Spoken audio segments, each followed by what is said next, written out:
people and the companies that are struggling with the problems that you know how to solve. And your resume needs to be the document demonstrating your abilities rather than a list of positions you've held, because in all honesty, past experience does not readily translate into satisfying the company's need. I love your thinking. Can you do me a favor, Howard? I mean, give me a specific example. I like what you just said. Can you give me an example of someone you've coached, or an example you can think about that, a real example of that in application?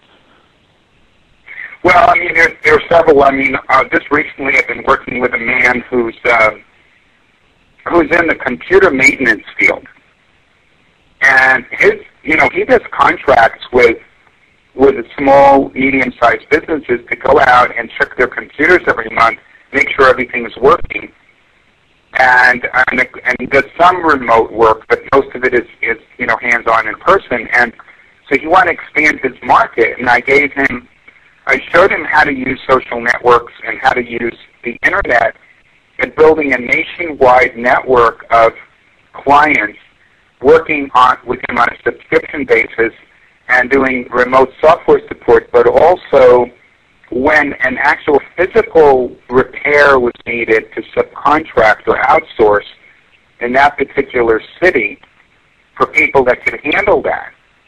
And so he doesn't have to go and be there, but he's collecting the subscription fees every month from people all over, and he just taps into the resource he needs when that physical problem arises.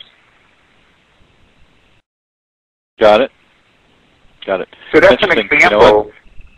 You know, Yeah, that's just one example of how to use social media. Now, another example would be wellness coaching. I'm sure you've probably heard of that. Yeah. A lot of people doing wellness coaching are limiting themselves to their own little area. They're not tapping into social networks. They're not seeing the bigger picture of how they can be finding clients all over the U.S. with health challenges that they can work with in a consulting or coaching capacity by phone. And the social networks are a fabulous way to locate those people. Sure. Interesting. Hey, there's a couple questions that hit the chat room. Let me just read one of them. Let me see here. I'm going to read one comment and then read a question. Remember, hiring heads of HR speak at careers as an assessment class I took. Most of them had different set of criteria and had junior members screen resumes on criteria. So good advice to get beyond the treadmill to nowhere. Okay, I think I get that. So bottom line is, yeah, hiring heads speak at career as assessment class as assessment. Most of them had different set of criteria. Okay, so hiring managers traditionally, as a headhunter, and I'll just kind of sort of talk about this as well. As a headhunter, typically there's a hiring manager and then there's the HR person. I'm currently involved in something like that right now. I happen to know the VP of a company that I'm doing some work with, but I'm having to go through the traditional HR channels. What he is looking for is different than what they're screening for, and it usually is.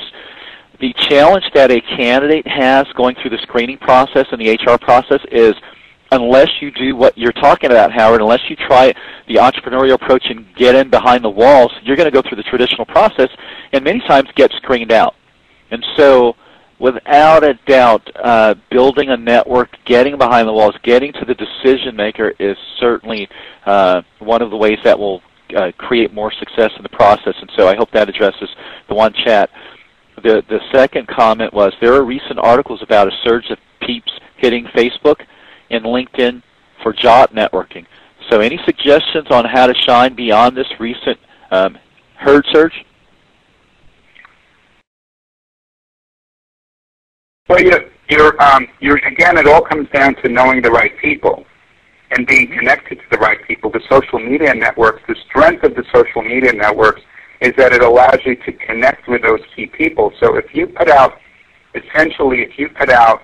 the question, who has problem X, or who's grappling with problem X, something, and of course you could say that 100 different ways and it could be done very creatively.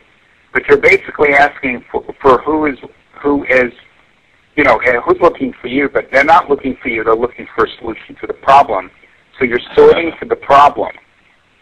Then you're engaging with people who have that problem in discussion to get to know them, or even people who are in that ballpark. You're getting to know them. You're building credibility. You're getting into discussion groups. You're migrating conversations to email, to phone, and little by little your network is growing. Your network of opportunities is exploding. Sure. From there, I you agree. can take it down to close the deal. There you go.